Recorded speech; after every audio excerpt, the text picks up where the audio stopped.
Okay, for all the people who are here right now with us, I'm going to introduce Jeff McLevena. Is that right, Jeff? Yes. Yes, yes, I got it right. All right. So he has been an educator and administrator in English language programs for 17 years.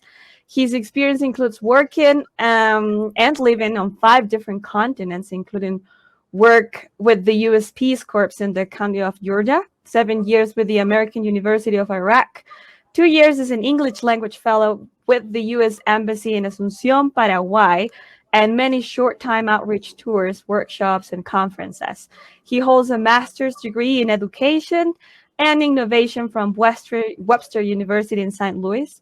And his pedagogical interests include assessment, blended learning environments, and multimodal writing instructions and production. I'm going to have him introduce himself a bit more. And thank you all of us again for joining us. And Jeff, here you go. You can start. Hey everyone. So just so you know, when you see me look over here, it's because I'm looking at you guys when I do this. I'm not checking anything else out.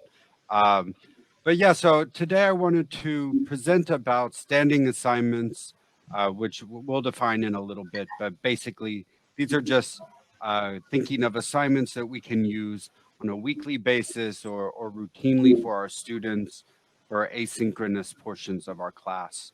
Um, so what I want to do is I want to start with practicing because obviously if we were all together, it'd be easy to interact, but it's a little harder on this kind of platform. So what I want you to do is I'm going to ask you, for example, a question, and I want you to type your answer, but I don't want you to send it yet. I want everyone to spend some time typing their answer, and then at one point I'll say go, and that's when I want everyone to send their answer just to click submit. So let's try this. There are a few people on now, so maybe we can try it really quickly. Um, so my question is going to be, how long have you been teaching? And I've got a multiple choice question here. So you can choose A, B, or C. A would be if you're not a teacher, or maybe you're not a teacher yet, you're in teacher training, to do A. If it's less than 10 years, B, or more than 10 years, C. And so all I want you to do is just write A, B, or C right now, but don't send it yet. Not yet, Nila. Hold on a second. And then when you see this, when it says to go, to send, that's when I want everyone to send it in.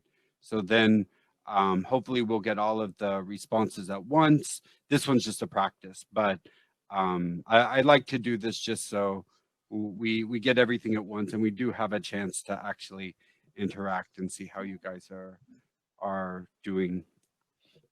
So that's enough with our practice. So you've both been doing this for a long time. That's good. The answer for those watching this on video is both are more than 10 years. All right. It looks like we have one of less than 10 years, another more than 10 years. So we've got a few more people coming in as we go.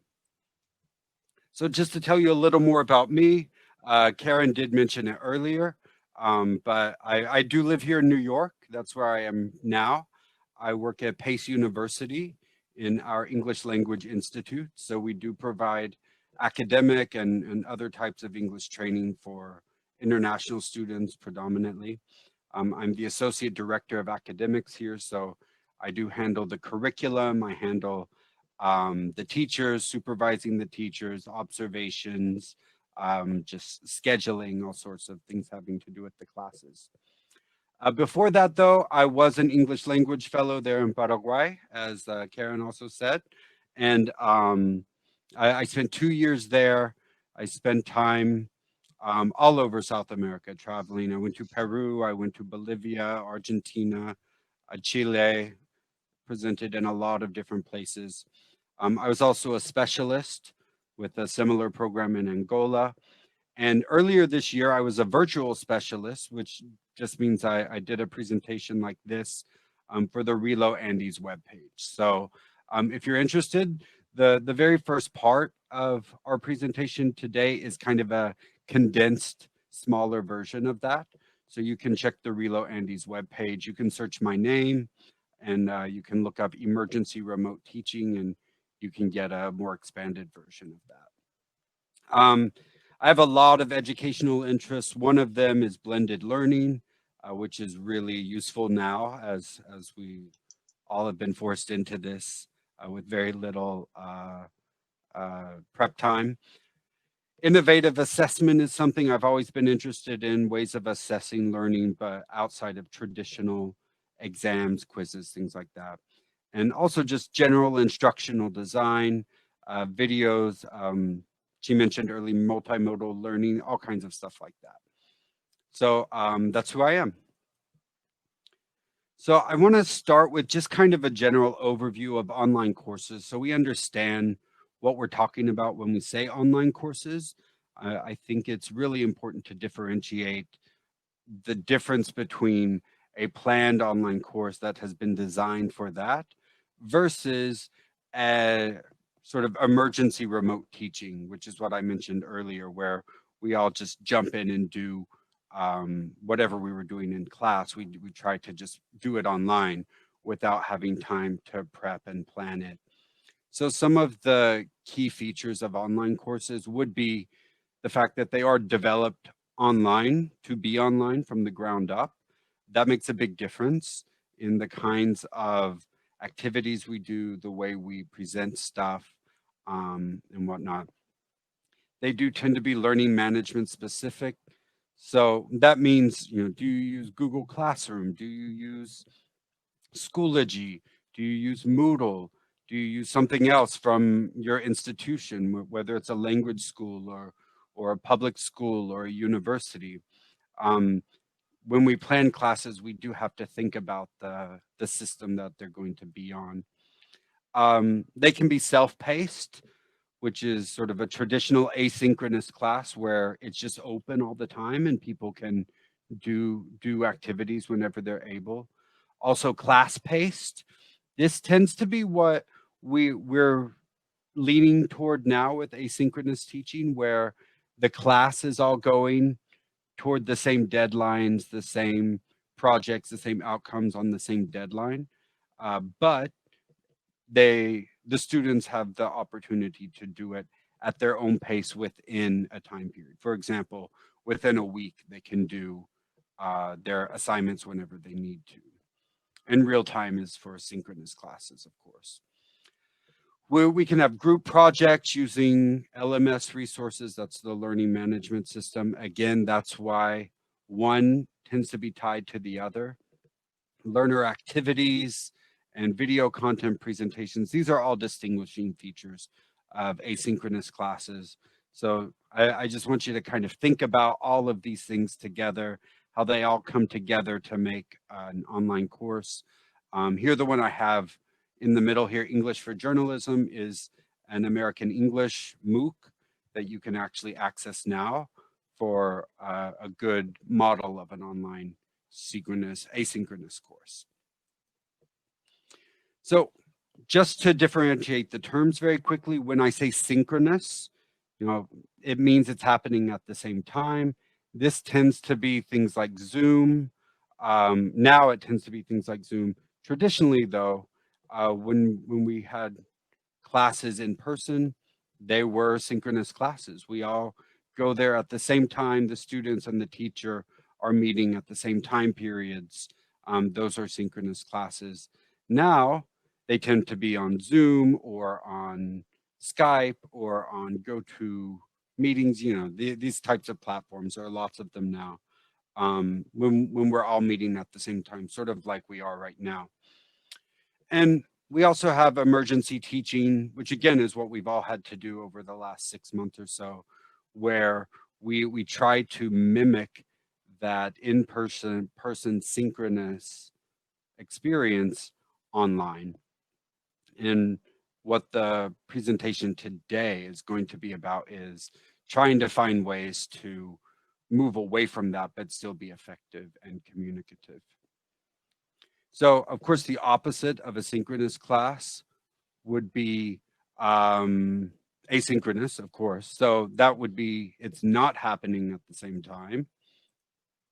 So just to be clear, asynchronous learning can be used in both online teaching, like I was talking about before, a full online class that's developed from the ground up, and in emergency remote teaching, where we're trying to just quickly move into using online portions or online ways of doing things. The problem is that when we have emergency teaching, we can tend to use the online asynchronous portion to be a list of links, videos, maybe you're throwing up PDFs, readings, things like this. And I just like to bring this up so that people know that's completely normal. That's okay. That's what we had to do to get through the especially the first few months when we were all figuring out what to do, as we all had to stay home, but we still had students who had to learn. So with asynchronous assignments, students do work on assignments at their own pace and generally on their own schedule, although we do have deadlines. And what I'm talking about today is mostly about, well, what I've used is more weekly assignments, but it doesn't mean that you have to use them as a weekly assignment. You can use them with different deadlines and different time periods. But I just want to get us thinking about some of these. So we have lots of different platforms, of course, for asynchronous classes. These are just a few of them: WebCT, Canvas, Schoology, Google Classroom. These two right here are open source, so you can access those without your institution subscribing to it the way they have to for some of these others. But I also just want to point out that I'm not giving any specific training today for any of these particular learning management systems. You should be able to do these projects on any kind of learning management system. So let's talk about some of the struggles we have with asynchronous teaching in general, but I would say online teaching as well, whether it's synchronous or asynchronous. And you see my pictures here. I've got a teacher here who looks very astute and trying her best. And I see one of the Viviana. I think that kind of looks like you with your glasses. Yeah, I think so. And then we've got our student over here not really paying attention. And um, so some struggles are the students are just unavailable. They can't they can't devote the time they need to. They have too many distractions, things like that. Because of that, they don't prioritize your class appropriately. They're doing other things. They're on their phone listening to this. They refuse to turn their camera on. When you put things up asynchronously, they wait until the very last day to start working on it, and to it's harder to be proactive about fixing that with asynchronous classes. Obviously, these things happen. This is our life as teachers. They always happen, but they're exasperated online. There are also in-home concerns, of course. I mentioned just being distracted at home, but you never know what's going on in their homes. They could have a sibling, they could have a parent, a grandparent who isn't well, and when they're in the class with you, they have a sort of a wall between those distractions and where they are with you, and that doesn't exist anymore. And while that is true when you're on a synchronous session, whether it's Zoom or something else, it's also true for the asynchronous portions of class. So when you have other activities that you have to do. So if you are feeling disconnected from your students, I would recommend opening up other avenues of communication. You could try a WhatsApp group. I recommend setting it to where only you can send to it, because otherwise you're going to get a lot of messages, but it's all right. You can do it either way. Individual meetings with students are good, sort of like you might have office hours. Um, that's always, well, there we go, office hours there. And basically, it gives them a chance to ask you questions that they otherwise might wait until the end of class. We all have students who don't want to ask questions in class, and some of them just go off and never say anything or ask anything of us. But a lot of them will also wait till the end of class and ask you questions. So with asynchronous teaching with the process, I would recommend, number one, finding ways to open avenues of communication with them. These are just some examples. There are different ways as well. There's also a major technical issue for a lot of students. We have internet access problems and firewalls. I work here in New York, and we have students all over the world. We have students in China, Korea, Brazil, Germany, Africa. We have them all over the world, and they're all coming in at the same time or trying to. And that creates different issues. Different countries have different firewall problems and whatnot. I think the digital native myth is also important. People think Generation Z, if you're teaching young people, like automatically knows what's going on, everything that they need to do on their classes, on the computer and whatnot. And that's not always true. They don't always understand what's going on and how to use a new resource or a new website or a new platform. And you have to teach them how to do that as well. And often we're learning at the same time. Inconsistent phone and computer access. I mentioned how we have students from all over the world. So we have issues with different times where sometimes late at night the internet might not work, or early in the morning where someone is, it might not work well. But even if you're in a place and all of your students are from the same city as you, we all know some have issues connecting to their classes. We also have an issue of too many platforms and apps and everything else. And this is one of the negatives we can get from conferences, and I've done it myself many times, is trying to do everything I see at the conference and apply so much that I've learned. But if I'm doing that and my co-teacher in another class is doing that, and their listening and speaking teacher in another class is doing that, suddenly they have 10, 15 different websites and apps and platforms, resources that they're trying to use. So just to keep that in mind, just some quick suggestions. Offer alternative ways to access the materials. That's always good. Putting it up somewhere else on another site that's more accessible. It doesn't have to look the same as it does on your learning management system, but taking your documents, your PDFs, your PowerPoints, maybe saving them as a PDF, just putting them up as a list somewhere, maybe on Google Drive, for instance. Of course, offer clear instructions, but also think about instructive videos, showing new sites, apps, ways to do these things, use these resources and whatnot. It's important. And remember that the focus is still on your class, right? We're using tech to achieve our outcomes in the class. And it's easy to forget that when we get excited about a new resource or a new website or a new app that we found. Excuse me.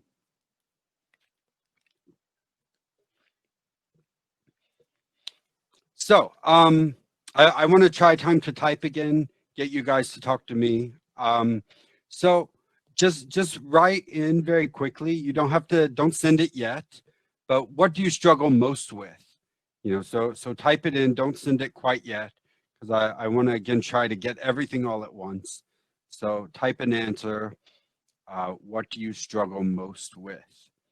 And then here in a second, we'll send them all, and then I'll read them off for people watching on video as well, those who can't access the chat. So I mentioned a few different struggles there, but you don't have to choose one of those. You could have others too. And they don't have to be about asynchronous teaching. They can be for synchronous teaching as well. Okay. So go ahead and send your responses now. Let's see what we have coming in. I'm looking off to this side now. So bad internet connections, that's definitely an issue for all of us. As I said, for some people, it's going to be more of an issue if all of our students are from the same area, the same town or city. Yeah, it can be a big issue. Are there any others for things that we struggle the most with? Let's see.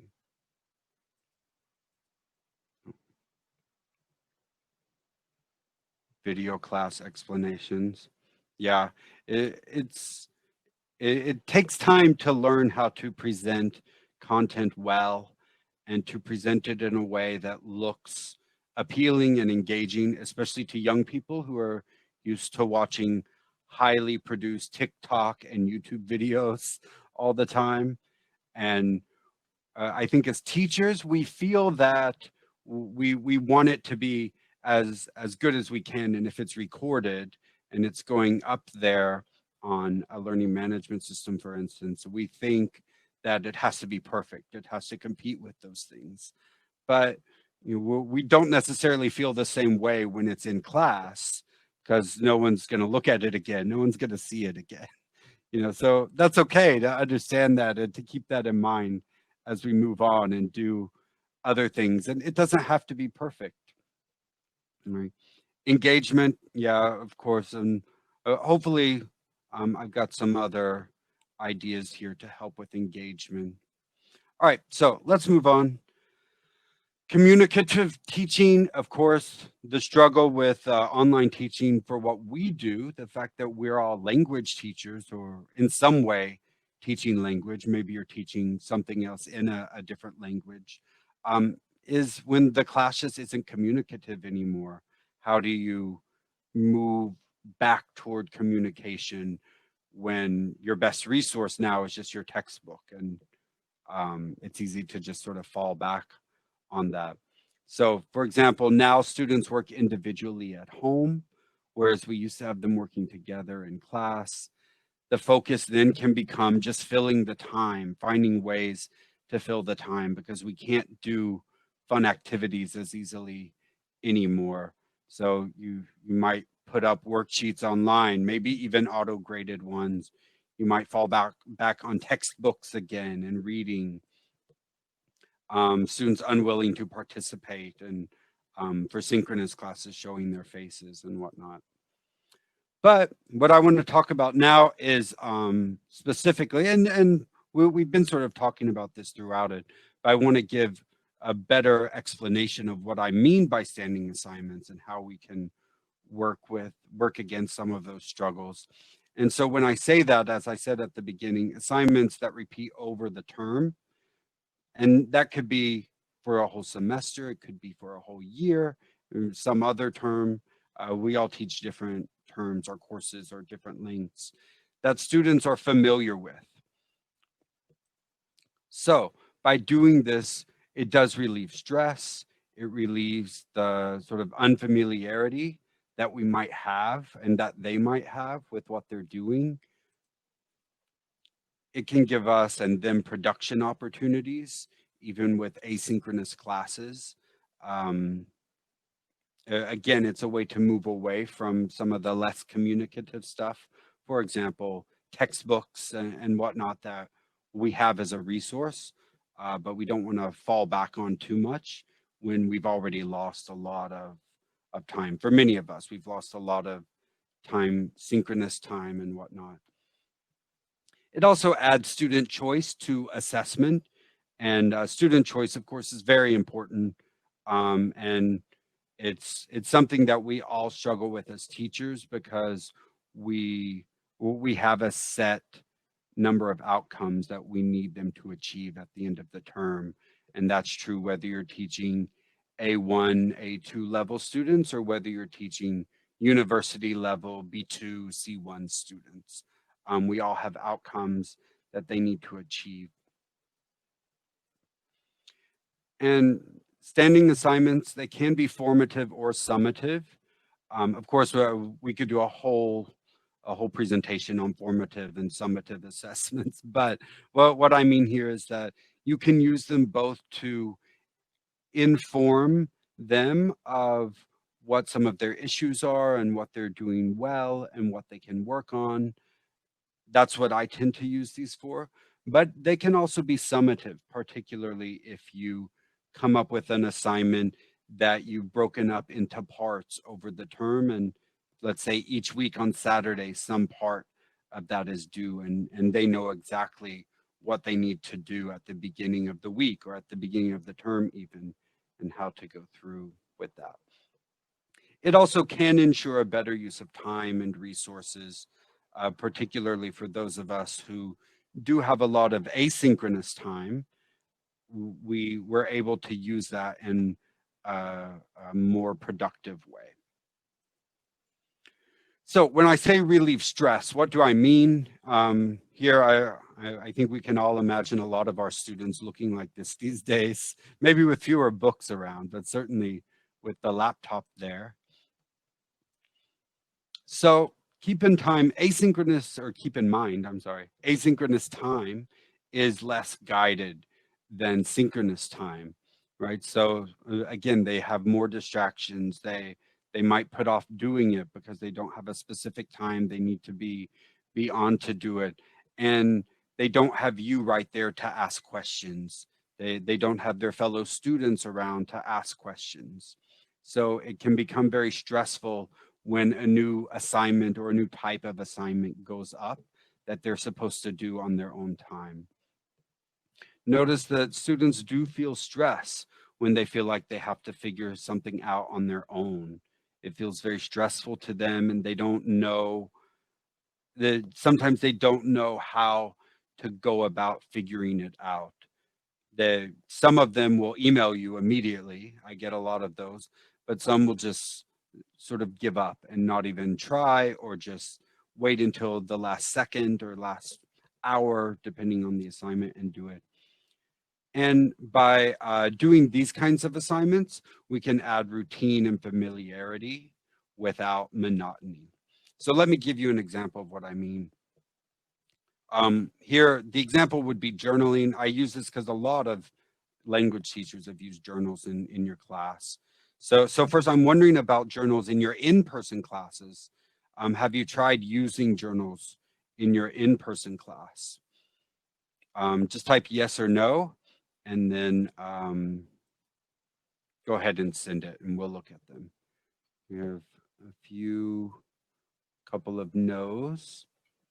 So let's see. All right. I'm going to keep looking at them coming in. So I've tried using journals in my class. I'll tell you, it's very cumbersome. I didn't like it because I had these stacks of journals to take home that I needed to read. And because of that, just the way it was physically, it was difficult for me to devote the time I needed to go through and find where their latest journal entry was, what the prompt was at that time, read their response, give them feedback, and make it useful and meaningful for them. It was not something I found very useful for myself when I was a teacher there, but others do really enjoy it. However, what I've done here is I've found a way to make journals actually very useful on an asynchronous platform. And so, again, when I say standing assignments, I mean assignments that are up that the students learn how to do. Let's say in week 1, you spend the time to teach them how to do this.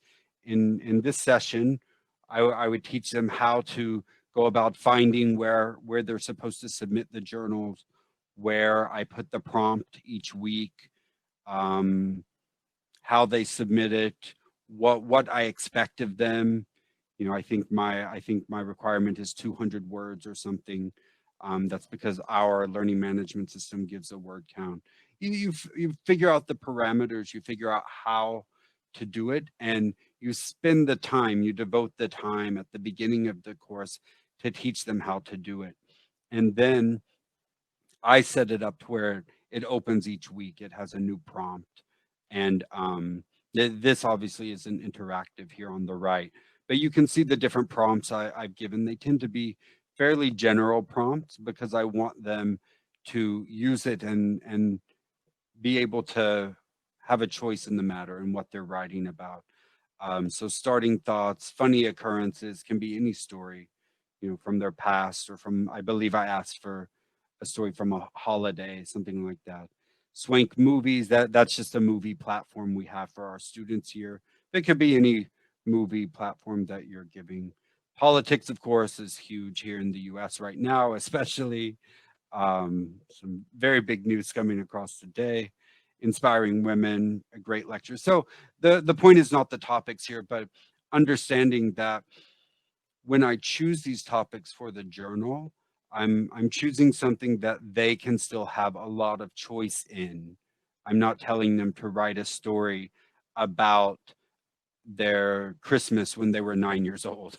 I'm giving them a more general prompt, and then they can choose what they want to write about. And the benefit of this and why it falls into this idea of standing assessments or assignments in this case is that, again, we let them know how to do it early on. We devote that time early on, but then throughout the rest of the semester, they know every week on Sunday that it opens up, that they can access that journal, they can access those prompts every week, and it'll be there. The prompt will be there. So if they're confused about something else, if they don't know what to do, if we haven't met yet for the week, because we also have a weekly Zoom session. This way, they have something they can work on, something they can do while they wait for the response from me for everything else that they have to do. So I think journals are a good way to get started with this. And you see, it's a lot less cumbersome than this picture on the left, which I've dealt with before, trying to carry all of those back. And here, using the different learning management systems, you have different ways you can do it, but essentially you would set up a writing assignment that you can go in, you can click on the week, and you would be able to see all of their responses together and write feedback, sometimes record feedback, and get it back to them. So that's one example. Let's look at what one of them looks like. So we're not going to read through all of this, but week 5 you saw was inspiring women, and their task was to give me 200 words about an inspiring woman from their country, where they're from. So this student, I've removed her name, of course, from the top, but she's from Brazil, and she wrote something about someone there. We don't have to read it, obviously, but the point is, I would never know anything about this person from Brazil, but she was given the autonomy. The student was given the autonomy, I should say, to go through and write through it and do what she write about what she wanted to write about. All right. Let's see. Can the PowerPoint slide be bigger? I believe you have to double click on the slide and you can see it a little bit bigger. Here, I'll go back just so you can see the text. But we're not going to read through the whole text here. And obviously, this is a higher level class than what we often use. And I do want to stress that just because we have a lower level or higher level class, it doesn't mean they can't do these. It just means the level of production will be different. For if we have beginner level classes, they can still do a lot. They can still produce something based on what you've been doing. Okay, so these things also add student choice in learning. I talked about student choice earlier on, and I think student choice is very important here. So student choice, as we see here, does equal creativity and learning. When we give them some autonomy, we give them the right to choose what they want to do, whether it's topics or whether it's roles that they want to play and whatnot. It just makes them care a little bit more. So that's the first point here: is students take ownership and care about their work. I can tell you for myself as a student, I remember best the papers and the plays. I did playwriting in school as well. I remember the ones that I chose the topics on and that I I was most interested in, and I was able to choose what I wanted to write about and research. And I still remember that content best compared to all the many, many, many courses I had where I was given a topic that I had to choose, or I was given a very narrow range of topics that I had to choose. So I cared more about the work, and now many, many, many, many years later, I still think about that, and I still remember some of what I learned there. And it's true that that ownership makes a big difference. By using student choice, it can be private or public. So once you have them do some sort of production assignment, they've chosen what they want to do. It can be something that only you're going to see, and it can be something that they're going to share with others. If it is something that gets shared, and we'll see an example of that in a second. If it is something that gets shared, then we have that extra level of accountability. Whether or not anyone ever looks at that, it adds another level of accountability. And when you bring these two together, when it's something they chose and it's something that's open that somebody else can see, even if it's just their classmates, but it could be open on a broader scale, it does add that accountability that makes them take it a little bit more seriously. Also, formative feedback can be more useful, and this ties in with everything else now, you see. So if they do care more about something, if it is something they know is going to be published, for example, or something that's going to be shared with the class, or put on some sort of website, for example, maybe a video presentation, they care a lot more about the feedback that you give them as they're working through that, as you're informing them or on what they're doing well and what they need to work on. I do want to put a notice here that it may require more scaffolding, right? Even for the act of choosing. So what does that mean? So obviously we know how to scaffold things for our students when we're teaching a new concept, but often our students don't, or let's say they're not familiar with having a choice in their education. That's not something that they're given in every class and by every teacher. Often they have to do the same thing that everyone else does. We as language teachers understand, I think to a greater extent at least, that we have specific outcomes we need to accomplish, but the way they do that, the content they use to do that, can be practiced in many different ways. But there, especially when students are beginning to learn a language, the idea of both putting that communication in with this new idea that I have some sort of say in the matter of my education can be very difficult for them. So just keep that in mind. You may have to entice them to do that and explain why they're able to do that. You may have to give a lot of examples, and it's up to you whether you let them choose from those examples or you give a lot of examples. Let's say you give 3 topic examples so that they understand what you want them to do, but they're not allowed to use any of those 3. They have to go find something else.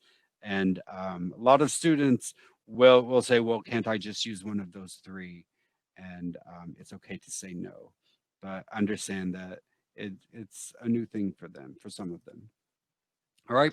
So I mentioned public accountability, and this is an example. It's called a living dictionary. This is from one of my staff teachers here in my program, and I took out her name as well there. Um, but the way this living dictionary works is it is on Instagram. Every student creates their own living dictionary on Instagram. So I might be Jeff underscore living dictionary. They create that. We generally have them make it a private account, but it doesn't have to be. They can do a public account if they want. And as part of this standing assignment, students are required to do extensive reading. And when they do extensive reading, we mean that they're not reading very intensively into the course curriculum. Instead, we want them reading for fun. We want them reading a lot of different sources, different types of sources. And when they do that, they're going to encounter vocabulary that they don't know. So that's what this was for, because I obviously can't figure out every single vocabulary word that they encounter if I don't know the texts that they're reading. And this is why extensive reading can be so daunting to teachers, is it can scare us, but it doesn't have to. You can let them go forth and have fun, read what they want. If they're reading, it's good. But when they do find something, what they have to do is they have to look up a word or a definition or another example of it, and then we actually have them record. So I don't have this as a video right now, but you can see it's a video there. If you're familiar with Instagram, it's a 21-second video there. So um, you could click on that and you would see the students saying where they found this word. Here, this is actually the teacher example. She highlighted the word. You don't have to highlight it. Sometimes we have library books. We shouldn't be highlighting those. But then when you look down here, it's giving the word. It's giving the word form. It's giving a definition of the word, and it's giving an example of it. And so what happens over the course of the term is the students can all follow each other. So let's say I have 15 students in my class. Each one has one of these. It can be a private Instagram, but they each follow each other so that in the end, they all have access to everyone else's living dictionary. And you can hashtag it. I removed the hashtags here just for privacy, but give your class a hashtag, which I believe is next. They record a video that is hashtagged on Instagram, explaining the word they found, what it means. And so then at the end of the term, or actually anytime during the term, the students can go back and click that hashtag and they can see a list of all of their classmates' living dictionaries, all of the words they found, what they meant, examples of those. And I, as a teacher, can also use that hashtag and I can go through and I can find words that I feel are the most important for them to know. If you do this, it's a fun assignment, but let me warn you, they will choose words that you have no idea where they even found these words and you don't know why they chose these. Well, you kind of know why, because it's not a word that they knew. Um, but as the teacher, you need to go back and look at them and figure out, all right, which of these words are from the general service list of the top 2,000 words in English, or if you're beyond that level, which of these are from the academic word list? What are the most important words here? And use that to make your to make your own curriculum, to make your own word lists and whatnot. And they automatically have a place to go. So again, I mean, we could go deeper into this assignment. This is not something I came up with. It's something one of my staff teachers showed me from a TESOL presentation she went to. But my point for presenting it here is in showing that by having this as a standing assignment, you can imagine it does take time in the first couple of weeks teaching them how to do this. But once you've done that, they just go with it. They have an idea of what they can do for the entire semester, for the entire year. And by the end, by using the technology here with Instagram, we're able to get an automatic compilation of all of that together. And it's an assignment that they know they have.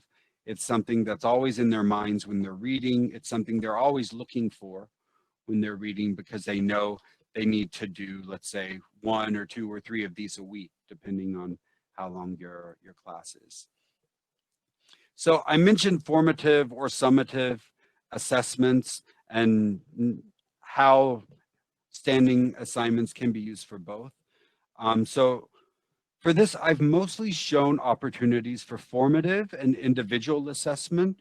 They're all great ways for you to offer feedback individually to students, whether it's for journals or whether it's for living dictionaries or anything really, to find a way to um, talk to them individually. But you can also break up larger projects into weekly chunks. So it doesn't have to be the exact same assignment every week. A standing assignment could be a larger assignment, a larger project, such as here we have group accountability, group projects. This is also possible, and it can become more summative, where you're bringing in different outcomes for your course and having them do different parts of it. So a quick example here, this is one I did in the spring. Most recently, I've done this assignment or something similar to it for years. But in the spring, when we had to go online asynchronously, I gave them an assignment.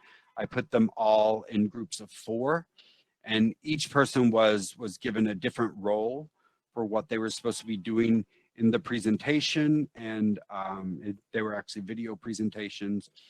But the important thing here is from the very beginning of the term, or for us, the beginning of when we went online, they knew what they were supposed to do. They knew what their role was, and they had clear guidelines for what they were supposed to do each week. So the graphic designer had specific tasks that he had to do at weeks 1, 2, 3, 4, 5, 6, and 7. This was a 7-week term.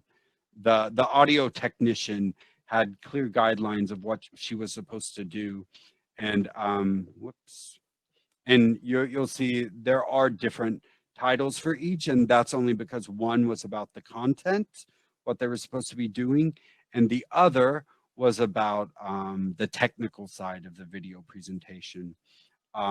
You can definitely look up lots of project-based learning ideas and activities. But what I want you to do is to see this and think about how you could break it up into chunks so that students know what they need to do each week. And then this can all be daunting if you have so many things, you don't, and I don't think you want to fill all of your time with standing assignments. There are things that need to be different each week, or they're going to get annoyed with it. They're going to get confused and bored by the same stuff if that's all they're doing. So do use this sparingly, but make it a portion of what you're doing, and you don't have to use them all. I don't use all of these in one class, of course. I use these in different classes. So I have 2 to 3 standing assignments a week that take up about 30 minutes each. And then, I have, for example, a 6-hour-a-week class, and that takes up an hour and a half of that. And part of that is also Zoom and whatnot. But the point is to use it sparingly. Now, if you just don't know where to get started, you don't know what to do, where to even start, I recommend the lighter side. Many of you might be familiar with the American English Forum. That's published by the State Department quarterly. And if you go to the last page of that, if you have old ones, go to the very last page, and you'll see it looks like this. It's called the lighter side. It's always some sort of game or puzzle or something. You can also access these online. So, in general, yes, standing assignments can be more preparation for the teacher at the beginning of the term. And when you're just starting, it's not easy to come up with 3 or 4 or 5 things to do for the rest of the year or the rest of the semester, or even a short term. So try this one to go through there, get started by choosing a certain number of 1-page English puzzles from the lighter side. Marcella in the chat has posted a link there. You can get them. They're available at americanenglish.state.gov. That's a really easy way to do this. If you have 7 weeks left in your class, go find 7 of them and put one up every Monday. And the students have, a few days to do it or whatnot, and they'll be able to go on and access those, and hopefully it'll be something they get used to, and it'll be something they look forward to. And most importantly, it'll be something that you don't have to plan because it's already done for you. And then it frees up time for you to do other things. And when you get there to americanenglish.state.gov, you can search the lighter side, and you'll find a whole PDF book with, I think, hundreds of these. There are lots of them in there. So that's all I have today. I hope the I hope we didn't get too into the weeds with any of the specific projects, because you don't have to do any one of them. These were just examples.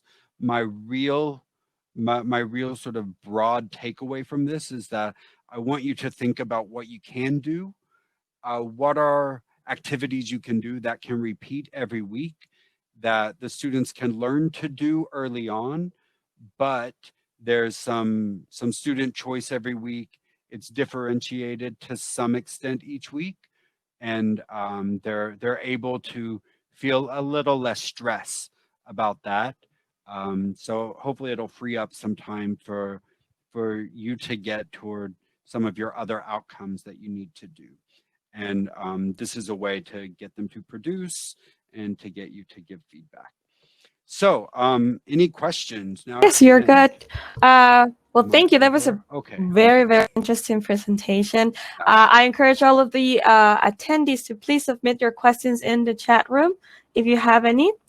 And also the people who are participating with us in the interactive audience, Viviana, in this case, if you have any questions, you can also just turn on your mic and ask. So we have a lot of comments for you, though. There's wonderful presentation. Thank you a lot. I loved it. I think we all loved it. Fantastic presentation. I wanted to say, to ask a question.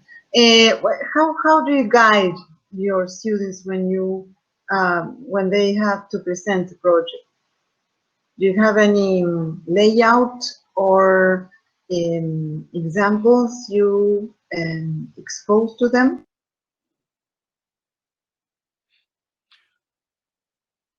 Yeah, I mean, I think that would be different for each group. What I try to do is I try to find some sort of authentic source that I can use as a model. So I'll go on YouTube, and obviously we could make some sort of example to show them, but I like to give them an authentic source, an authentic video, something that I want them to do, and that also informs how I might set up the guidelines for what I want them to do. So if it's a presentation, I might see something on there. I'm like, okay, this is good. I actually like this. Maybe one aspect of what I see on there is more important to me than what I was going to say. And again, there's so many presentations that could come out of this. So using authentic materials is one of them. But in general, that's what I do. I try to find authentic materials that were created for native speakers, whether they're high level university or low level, which can tend to be more kid oriented, which can be a little annoying to beginner level language learners. But that's what I try to do. And then if it is a lower level proficiency class, then I do try to come up with handouts and whatnot to give to them. But I don't have any one set rule or set of rules that I use. I really try to use modeling for anything that I do. Thank you. That's the most important thing for me, is authentic modeling, which I didn't really talk about today. I'm sorry. But Okay, so Matilda said it is a matter of priorities, what is pertinent, right?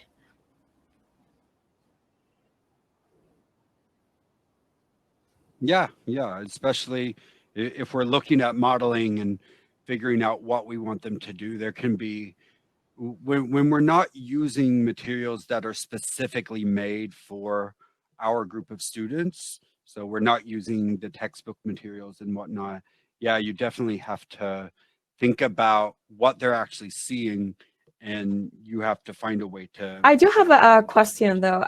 I thought it was very interesting, this thing that you show about the living dictionary. Do you think that would work with all kinds of students? Is there some sort of age group that maybe will work better with?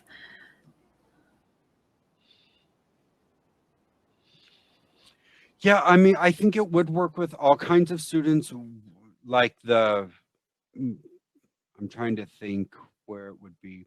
Our lowest level students here are still A2 level, which is, advanced beginner students. So they're not highly proficient and they still use it. And the problem with that is that you end up with more of the problem I was saying, where they'll choose these words that you're just like, why did you choose this word? You don't need, That's true. you barely know how to say house. The house has windows, and you're I don't even asking know me that. what discombobulated means, you know. So that can definitely, yeah, it's not a necessary word, but that can be a bigger issue when you're dealing with something, or let me say, with lower proficiency learners. But that's true of any sort of standing assignment. If you're giving them anything that gives them autonomy and choice, you can't control what they're doing as well. And sometimes it's very difficult for us as teachers to get rid of and to hand off to someone, but Thank I you. think it really helps Matilde to has learn another more. question. She says, what about the SAMR method, talking about the use of technology, substitution, augmentation, modification, and redefinition?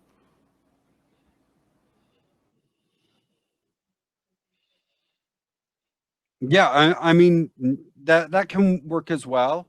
You know, what I'm talking about here is more after that. Once they have an idea of what's going on, and you would use that model, I would say, more at the beginning of the term, when you're teaching them how to use the resources. And so that's what takes more time, is figuring out how to use that, how to use that specific resource or that specific app, what their expectations are, modeling that, all of these kinds of things.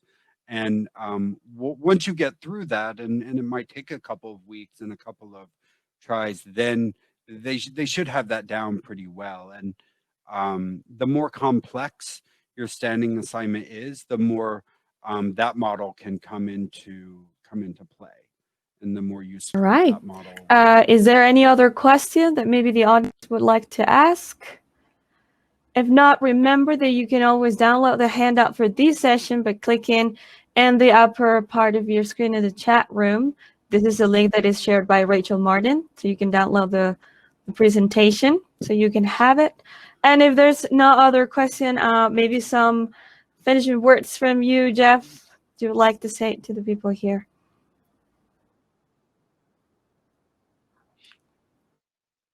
Yeah, thanks so much for tuning in, whether you tuned in live or whether you're going to be on watching this later on YouTube. Thank you for tuning in. Here, I put my contact information, so you can email me. You can find me on Instagram. You can find me on LinkedIn. My work address, if you're interested in our university, it's all there. It's also on the handout. So don't hesitate to reach out. I'm still in touch with some people from my last presentation for Relo Andes. So thank you again for joining us, and I hope you keep enjoying the rest of this conference that definitely has a lot of outstanding presenters, and you will definitely enjoy it. So thank you and bye. Bye, Jeff. Nice meeting you. You too.